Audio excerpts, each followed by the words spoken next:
Hi there, my lovelies, this is Jana here. Welcome to my kitchen. So today, another gluten-free recipe because why not? You ask me so much, so I have delivered. And this time, it's going to be, not surprisingly, because that's how we roll here, very simple, affordable, easy to make recipe. So we're going to make little potato balls or potato, how do you call it? Pops, whatever you can call, or whatever you want to call, whatever shape you want to give to it, with almonds. So this is something I came together with, and it was mind-blowing. So delicious. So let me show you how I put it together. First of all, we're going to boil or steam some potatoes.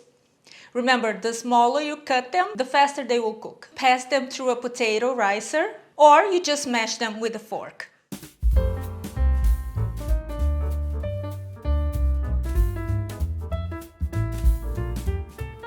Along with that, you're going to add almond flour, cornstarch or potato starch, vegan parmesan cheese, which I know it's difficult to find, so if you don't want to add that or if you don't have that, I was going to add a nutritional yeast. I was out of it, can you imagine?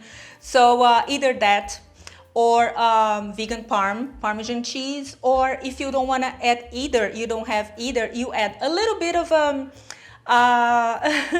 onion powder and garlic powder together, okay? And a little bit of the olive brine. You know the olive juice, you know when you buy canned olives? So a little bit of that, like 1 tablespoon, and it gives you that cheesy smell and taste. Some ground flaxseeds, salt and pepper, unsweetened vegan milk. It has to be unsweetened, okay? I keep repeating. You know what I'm going to say? I'm not going to prolong myself. I'm going to be concise. Unsweetened plant-based milk, okay? Because the sweet ones highlight the almond notes, which are sweet. So, and potatoes, they tend to be sweeter as well because of the amount of starch and everything and sugar. So stay away from it. And this noise you hear, that it's Poppy walking around. So whenever I come to film, she's around me. So she's making sure that she's present. Okay, so now we're going to mix it up. And this step is very important, okay? Remember, we will put a lot of flours and a lot of flour. Yeah, a lot of different types of flour. And a little bit of liquid, which is the vegan milk. And the potatoes, they have a little bit of a liquid inside.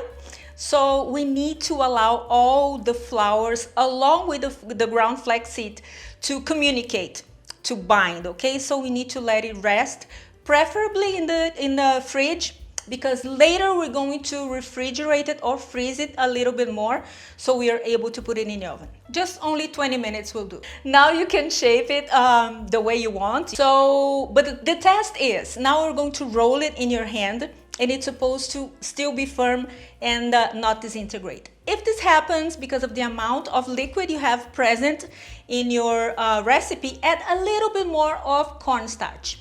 Another thing, this is very, very, very, very important.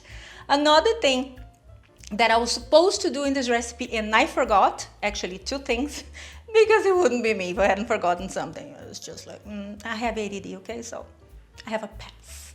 So you add along with that a few drops of lemon and a quarter, not less, a fifth a teaspoon of baking soda, because the baking soda along with the lemon juice, it will produce bubbles, and those bubbles in contact with the air, with the hot air in the oven, it will translate into crispiness, okay? So I forgot, but you do that, okay? So my tip to you. And the other thing I forgot is butter, vegan butter or olive oil. So you add a little bit and then you mix it up and make your little tater tots, balls, and whatever. Another important step, just as important as the step in the fridge the first time, fridge the second time, okay? Because I want it cold as soon as it hits the oven. Why? Because it's going to be crispier and because it's going to hold its shape.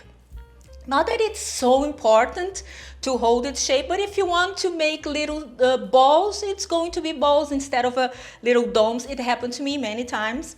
That's because of the amount of liquids in contrast with flowers, and also because I didn't allow it to rest in the fridge or the freezer long enough. So you can allow it to be in the fridge for 30 minutes, 40 minutes, even better, and in the freezer around 20 minutes, okay? And then straight in the oven for 30 minutes, but keep an eye on it, okay? Sometimes it takes longer depending on your oven, all right? And this is it.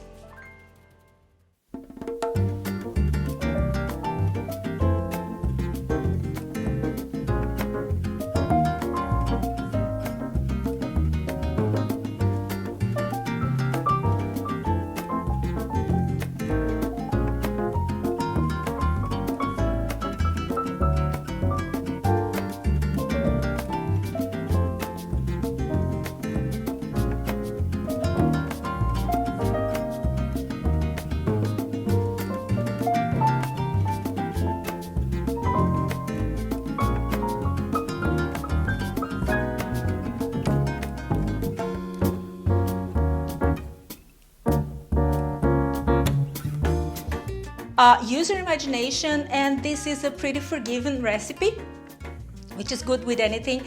And you can add to it a little bit of a mayo garlic sauce or salad dressing. I do that sometimes, yogurt, I mean whatever, or nothing at all. Or a little bit of pesto, because you know, pesto screams summer and these kind of things. Remember what I mentioned about I'm salivating. Getting these dome shape, like a mushroom cap shape. It's because, like I said, the amount of liquid, and probably didn't rest enough because I'm a little bit anxious when it comes to making my food. I want it ready for yesterday. It's delicious. Now, so this is it for today. I hope you have enjoyed this recipe. If you love it, let me know. Let me know what type of sauce you're dressing you're having this with, okay? And follow me on my social media, Instagram and Facebook.